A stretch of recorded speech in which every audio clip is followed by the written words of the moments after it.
Meera madam, Meera madam, Meera madam, मेरी बात तो सुनिए आप। कहने और सुनने को बचा ही कुछ जेने।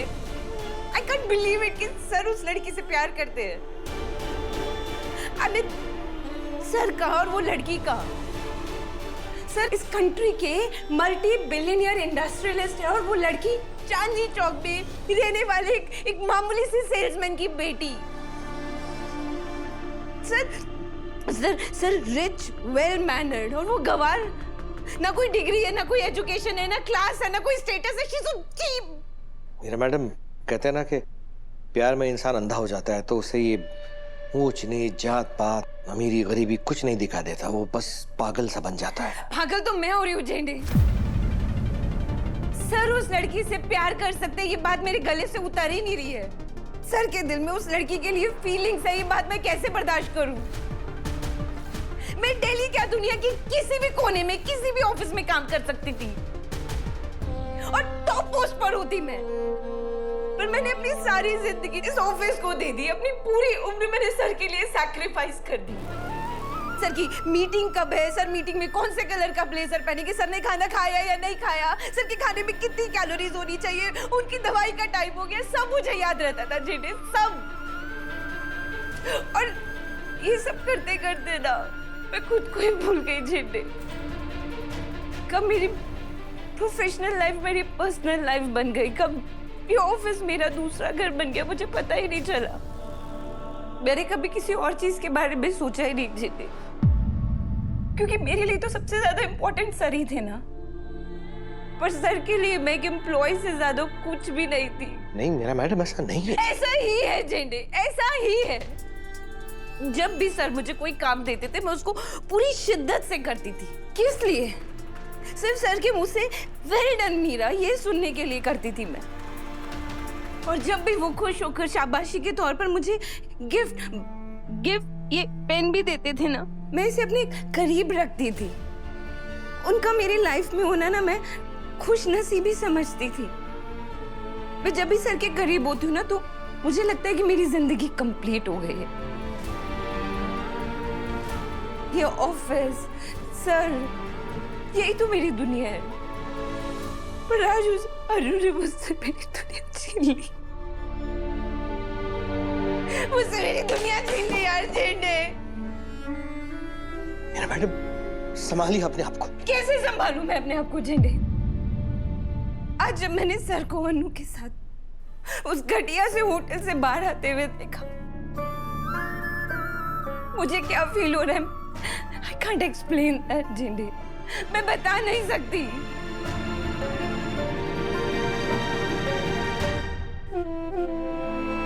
आप रोइए मत मीरा मैडम, मैं सब ठीक कर दूंगा। मैं सब ठीक कर दूंगा, सब ठीक हो जाएगा मीरा मैडम। ये झूठा दिलासा देना बंद करें मुझे जेंडे। कितनी बार झूठा दिलासा देंगे आप मुझे? सच बात तो ये है कि आप अनु का कुछ नहीं बिगाड़ पाए और ना ही बिगाड़ पाएंगे। मीरा मैडम, आप तो मुझे अंडर एस्टिमेट मत कीजिए। अब तक मैं गाड़ी फर्स्ट गियर में चला रहा था, पर अब लगता है मुझे गाड़ी फुल स्पीड भगानी पड़ेगी। आज तो मैं उस अन्नू का चैप्टर बंद करके ही आऊंगा। आज तो इस ऑफिस में या वो अन्नू रहेगी या मैं।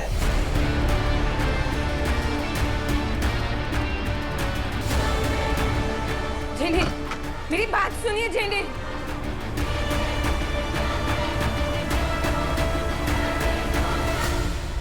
जेंडे को मैंने कभी स्टोन में बात करते हुए नहीं देखा। क्या करने वाले हैं?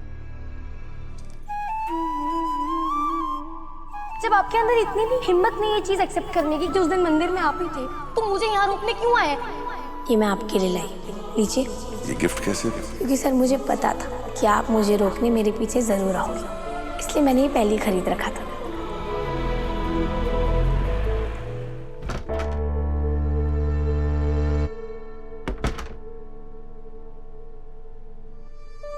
झंडे, तुम कुछ काम था?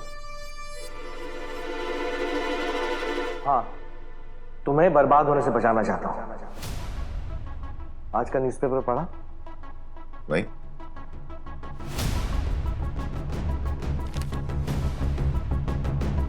लो पढ़ो क्या लिखा है। वर्धन ग्रुप ऑफ कंपनीज के मालिक आर्यवर्धन को जयपुर हाईवे पर एक लड़की के साथ एक होटल से बाहर आते देखा गया।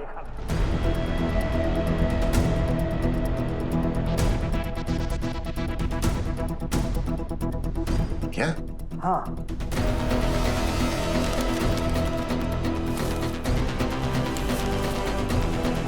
ऐसी कोई न्यूज नहीं पेपर में। पर हो सकती थी।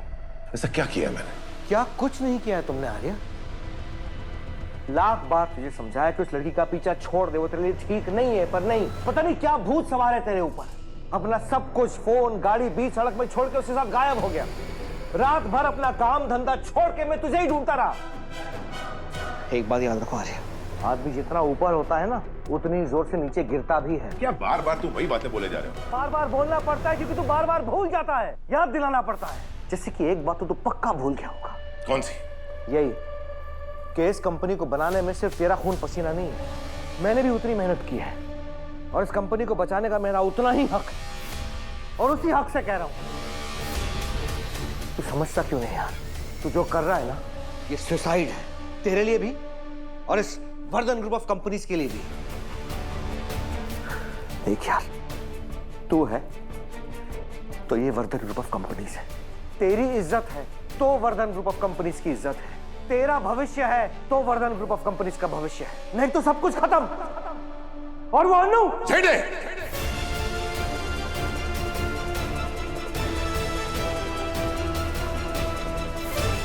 जो बात करनी है मेरे बारे में कर। बार बार अनु को इसमें मत घसीट। मैं नहीं, तूने उसे बीच में घसीटा है, भूल गया? सबसे पहले उसे ब्लैंक चेक देकर, फिर उसे जॉब देकर, फिर उसके लिए कंपनी के रूल्स बदलकर, उसके घर जाकर उसकी शादी तोड़वाकर। यही कहना चाहता है तू? अरे इतनी बार बोल चुका है कि सुन सुन के थक गया हूं मैं। कुछ नया तो वो बोल। नया सुनना है ना तो सुन। वो लड़की तुझसे प्यार व्यार नहीं करती, वो सिर्फ तेरा फायदा उठा रही है, तेरे स्टेटस का फायदा, तेरे पैसों का फायदा, तेरी अच्छाई का फायदा। ऐसा कुछ नहीं है। चुभी ना, वो कहता है ना कि सच्चाई चुभती है, चुभी ना। तूने भले अपनी आंखों पे पट्टी क्यों ना बांध रखी हो, पर सच ये है कि इस ऑफिस में जो कुछ भी हो रहा है ना, अनु जानबूझ के कर रही है। अनु के साथ उस होटल के कमरे में रात भर तू अकेला रहा। इसका मतलब क्या है पता है ना? झेंडे, तुम जैसा समझ रहे हो वैसा कुछ नहीं है।